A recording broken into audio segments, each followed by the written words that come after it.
Alright, so we watched it, which we were thinking was going to be half decent, Hmm. but turned out to be a full bit below expectations, didn't it? Yeah. It's really shocking because Ryan Reynolds has been on form recently. Hmm. I think all of his films have been decent. I don't know, you watched the Adam Project, is that any good? Yeah, I enjoyed that. Yeah.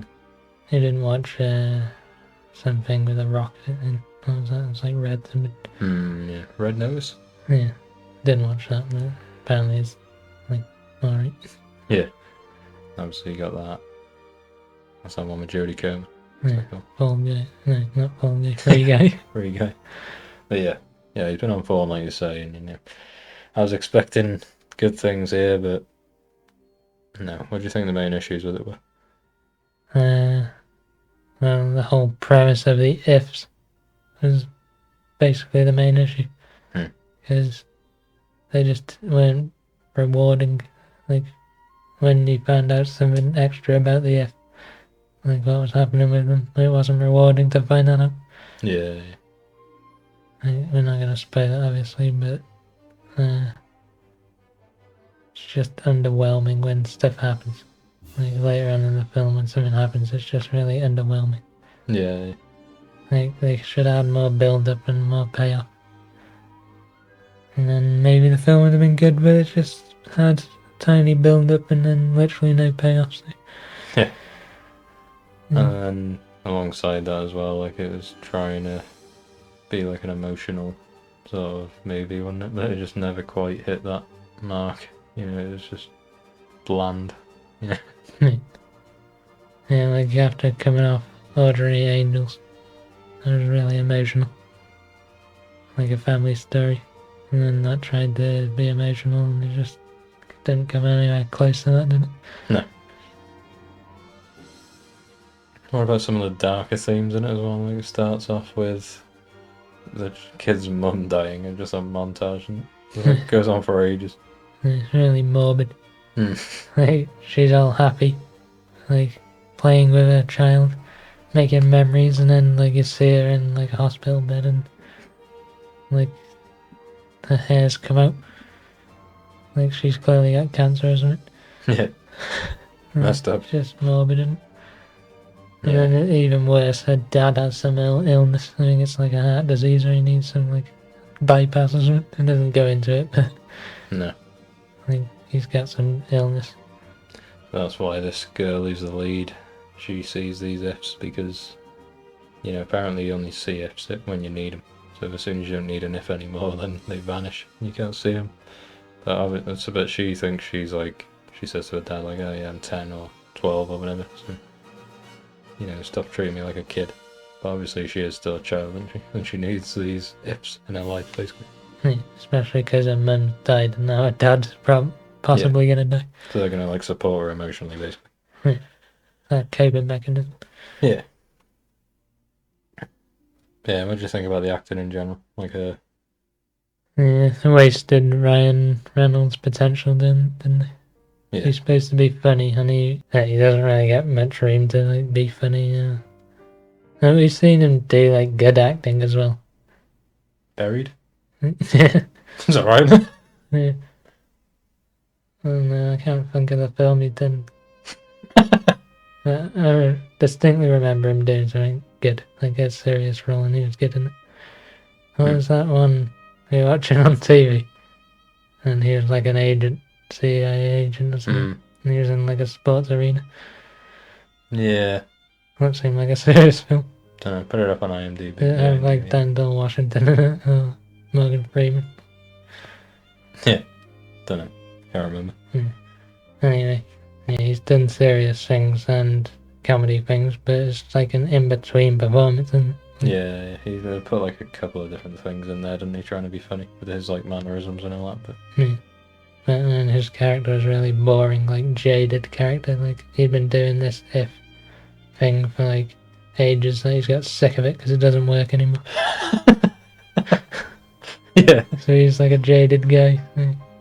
Like, why am I doing this? He doesn't want to help the girl because she's new to it, so she's really excited to like find these ifs and get them new children. Yeah. But he's like, it doesn't work. Just stop doing it. Basically, stop trying. Yeah, cut your losses, kid. And then Sage, Oracle, Don Bear. Which is a bit of a spoiler, but when he comes in, he's a big lad, big brain. It's basically imparts wisdom on the child to like help find these F's new children or whatever. Yeah. But he's got really creepy eyes. He's got bloodshot red eyes. And a cuddly bear with bloodshot red eyes. Yeah. Obviously, he's an F of a child who's forgotten him. Yeah. So that kid's like really messed up in the head. And make a teddy bear, a giant teddy bear with bloodshot red eyes. Yeah. And they said that bear was like 90 something years old, so like as his child died. Probably. So what happens to like ifs when their child dies or the human dies, because they just exist, do they? Or do they fade away? Yeah, no one knows. Anyway, they didn't go into any further of that really, did they? Because they were trying to make this a kids film, even though like the subject matter really wasn't for children. No, like what age would you say? And up. I'd say, Would actually enjoy it, understand. well, I don't know, because a 15-year-old really wouldn't want to watch that, would they? They would understand it, but they'd think it was boring as hell. Yeah, maybe 12 or something. Would Less than that, they maybe. understand it? Yeah, don't know. No, they would understand it, but they also wouldn't enjoy it either. So, No, I just don't think it's for anyone, is it? no, it just didn't work.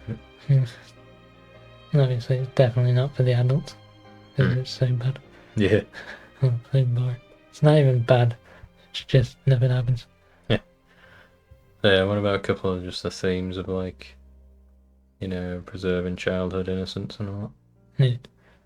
I think it's good that, like, when you're 12, you're still a child.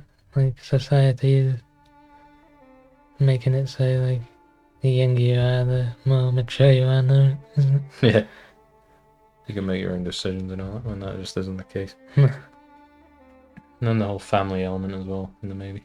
Like, obviously, she's close with her dad and nan and whatever. Grandma. But that, there wasn't enough of that, was there, really? Like, she only see her dad every now and again. And apart from that, she was just going around with the F's and Ryan. And there wasn't any emotional connection there, really. And yeah, John Krasinski's had this idea for like years, hasn't he, apparently? He's been trying to get it made. He's finally made it and it just didn't work. I wonder how he feels about it. But will you actually think it's worked because it's getting good box office? Yeah, that's true. I would have thought Ryan would have said to him, like, I'm not sure about this. He's big mates with him, isn't he? Like, I thought he would have said, like, it's a kid's movie. Like, let's try and make it a bit funnier. I'm Ryan Reynolds. I can make anything funny. Yeah, they should have just cast someone else in that role instead of Ryan. It's a bit more serious role, isn't it? So Yeah. don't know who else could have done it. Maybe he could have done that role, John Krasinski, and they could have got someone else as the dad. Yeah. Ryan Reynolds would have been funnier as a dad. If they'd have reversed him. Yeah, probably. But yeah. What about, I was thinking, like, comparing this to The Greatest Showman. Because The Greatest Showman is like, it's like a serious movie, but it's for kids. Yeah, because it has the music and Yeah, but yeah, it's got that element in it that, like, brings it up a level for the kids to like. and that was the imaginary friends part was supposed to be that for this film, because kids have imaginary friends so they can relate to that. Yeah. But they didn't explore the ifs well enough, did they, for it to be enjoyable for kids? No. Yeah, interesting. Like you say, it's going to do well at the box office, and then it might get decimated by the lasagna eating cat. I'm not sure. Who hates Monday? Yeah. He's ginger. And he's voiced by Chris Pratt, who also said he doesn't rate lasagna. Yeah. He's overrated. which I agree with because I hate lasagna. Yeah, a lot of sheets of pasta. You don't eat that much pasta when you have just a normal bowl of pasta, so why would you have it when you're eating lasagna? I just think in general, any pasta dish you got too much pasta, it's just pure carbs. And what's the point in that? Anyway, we're offending the one Italian man who's watched this. He loves pasta. Yeah. Gianluigi Donnarumma is watching this right now. Yeah. Why the hell couldn't you save that shot against Dortmund? Just come out and claim that corner. Hummels headed it from like 3 yards out. Yeah. Just claim it. Anyway, we're talking about football, and it's a good segue to go into Ryan Reynolds owning Wrexham FC. Yeah. So you gotta watch this film, even though we said it's not that good, just to give money to Ryan so he can put it into Wrexham Football Club. Yeah, because they're desperate for a centre half mainly, and a striker to partner Super Paul Miller. Hopefully they get Langstaff. I'm putting that out right now. We want Langstaff from Notts County. Yeah, we got a lot of weight on this podcast. You know, a lot of people listen, so Ryan will definitely hear this. Yeah. So go on, go for Langstaff, you know. You need him. Yeah, yeah. Who's the one Grandad keeps on going on about? Guy from Peterborough. Yeah. Clark Harris, is it? Yeah. I don't know, I'm not sure now. The guy from Peterborough, he's out of contract. We need to get him as well. I can't remember his name now. So, yeah. But yeah. He's a good lad. Get him in. Looks like a prison inmate. He's got like loads of tattoos on his face. Have you seen him? He's a hard man. He'll fit well with McLean. Yeah. Yeah. So yeah, you know, support Ryan for that. Needs the money. And that about wraps it up. Just give a star rating real quick. Do you want to do the honours? Alright, it's 2 stars. Yeah, it is. It's 2. Slightly below the 8, maybe. Yeah. Just because it was more boring, but it's not offensive. So. At least the 8 like electrocuted someone with an electro staff. That was entertaining. Yeah, I forgot to mention that in the other one. That was pretty funny, actually. Yeah. But yeah, we're gonna do like a spoiler one of this or not? No, fuck it. No point. No point. Just say if you know about Keith, then you know, like, what the hell was that? Yeah. It was in the trailer that anyway, wasn't it? Yeah. And the big fat one voiced by Steve Carell, like his whole arc just sucked in them. Yeah. Yeah. We won't say any more on that. Because if you've seen the film, then you already know that the whole croissant gate sucked in it. Yeah. But yeah. We'll leave it there. Till next time. Yeah, so that's reviews for movies we've seen this week. What are we watching next? Garfield and Furiosa, is it? Yeah, you know, we've had a bit of commentary on me as well on Furiosa as we're going along. Yeah. So, what were you saying about it? I was saying that it just went into Cannes Film Festival and it got a 7-minute standing ovation after. Yeah. Which I think is really strange. Just standing there clapping for 7 minutes straight. Yeah, 2 minutes is long enough, isn't it? Yeah. It's like obviously you're standing there for like 30 seconds, it's good, isn't it? Like, oh yeah, thanks everyone, you know, you just turn around and like wave to everyone and thank them all or whatever. And then that's it then, and then you're just standing there like awkward. If it's your movie. Like when the hell is this clapping gonna end? Yeah. I don't know, it's just weird to me. But yeah. And then that's good news because it seems like they rate the film. Yeah. And they want it to be good, so yeah, nice. Be interesting. And yeah, I had another idea as well, like if you wanna get a series going on the channel. I don't know if anyone's listening, but actually listening right now. But shout out to my mum. Yeah, thinking of doing like a history of cinema series. So you know, like from the 1800s, late 1800s to the modern day. you know, with the Lumiere brothers, or like, you know, starting in Paris and just go through each era. I always said the song name when you said Paris. Hmm? I always said a song name when you said Paris. Yeah. Yeah, I did. But yeah. Yeah, so like the style of video would just be like 5 minutes long. Just talk about one thing. Oh yeah, we'll watch like, you know, because obviously the first movies or moving pictures were just like really short, like less than a minute. So we watched like a load of them. Just say what generally we thought of it and what it must have been like, you know, for the people watching it for the first time and all that. Yeah, I have a story I want to say about that, but obviously save it for that video. Yeah. And then I think I know the one you're on about. Actually, I think I read it in that book. Yeah. Yeah. So like you just go through, wouldn't you? Like, you know, the whole silent era and transition from that into sound pictures. A bit of Babylon there. Yeah. So yeah, stay tuned for that. That's gonna go viral, so you know a lot of people are gonna watch that, and then they're gonna come back to this video where the inception of this video, Yeah. this video series, and they're gonna be like, oh, that's where it started. Yeah. What era do you think would be the best to watch? Well, The everyone says the one- 30s, don't The one with Wizard of Oz. What era is that? they? Like the 30s. Yeah, Wizard of Oz and Citizen Kane. Is that the same year? Well, Citizen Kane's black and white, so that's a bit before Wizard of Oz. I can't remember when the Citizen Kane was. They're really good. We've seen that one, haven't Hmm. we? So we watched that so that we could watch Mank for some reason. Even though Mank was awful compared to that. Yeah. But yeah. Other ones we watched Casablanca. That's really good. Yeah. Well, not that long ago, but the French Dispatch, really good, wasn't it? Remember that?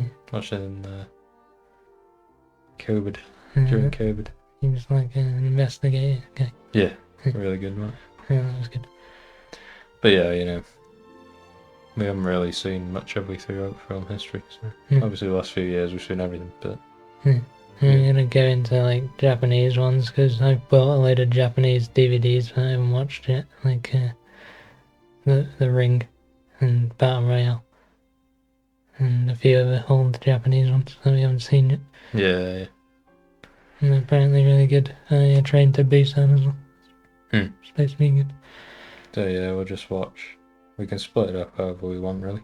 Yeah. Do an era at a time, or just like a genre. Or...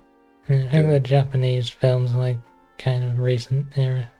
And they're like Don't I really? 2000s. I think they have a lot of history, though. Oh, yeah. About the ones I just mentioned there. Yeah, the ones you said, yeah. Like we could do a whole video of like 2000s era Japan films. Yeah. The best ones. I could do it. Yeah. That's what I think. Yeah, look forward to that. And does that wrap up the video? I think so. Like and subscribe. Yeah. There's a new Gollum film been announced. Yeah. And the guy Peter Jackson's directing it. He did the Lord of the Rings trilogy. What, are you actually serious? Yeah. Alright. I thought you were joking. There's a didn't new see that. Gollum film coming out. I didn't see that. There was a short film called something the same name as what they called this film, and they've got them to take down the short film. How gay is that? That's fucking stupid, isn't it? Someone's made a fan short film. It's took them ages to make just a passion project. And they've Yeah. got them to remove it because they want to make a Gollum film. That's Just mad. do one. Yeah. Corporate greed at its finest right there. And he said he wanted to explore Gollum's origins. Like he didn't already do that in the actual Lord of the Rings films. Yeah. You see the whole, like, Gollum falling to, like, the ring's corruption in the film, so we already know the origins. But whatever. Yeah, I just wanted to get that in there, that the fan Gollum film's been done dirty. I can't believe it. I always shit on the fan base, then they need to curb it. companies. I hate the fans. You're gonna get your old college notes on you Yeah. on the history of cinema. I did, what is it? Is it A-level? Yeah. Yeah, I did A-level film studies, and I got a D because it was during COVID, and I got my predicted grade. I was predicted to get a D. Even though I know why I was predicted a D, because the first film I made on the coursework, it was so bad on the it was awful. Yeah, and then we made an actual good one, but that didn't get brought into consideration for my predicted grade. Yeah. I'm pretty sure that would have got at least a B. Yeah, right. But I got wrecked by COVID, so fuck COVID. Got lucky I got a C in English, Yeah. because we actually sat an exam in the first year for the English language course I was on. And I got a B in one of the exams and then D in the other one, which that fucked me. If I would have just got a C, I probably would have got a B overall, Yeah, maybe. which would have been nice. But COVID just destroyed me, basically. I don't know why they didn't let us sit the exam. Yeah. Just cancelled them and gave you a predicted grade. What? Strange. I wasted 2 years of my life just to get given D's. It did nothing for me. No. That's a life history lesson of my life. Right there. Yeah. I'm gonna dox myself. I already said I'm like my age in one of the videos, and I'm gonna find out who I am, and someone's gonna steal my credit card. Yep. So anyway, like, subscribe, and comment saying if you think Wrexham should sign a striker. Yeah, that's it. Bye.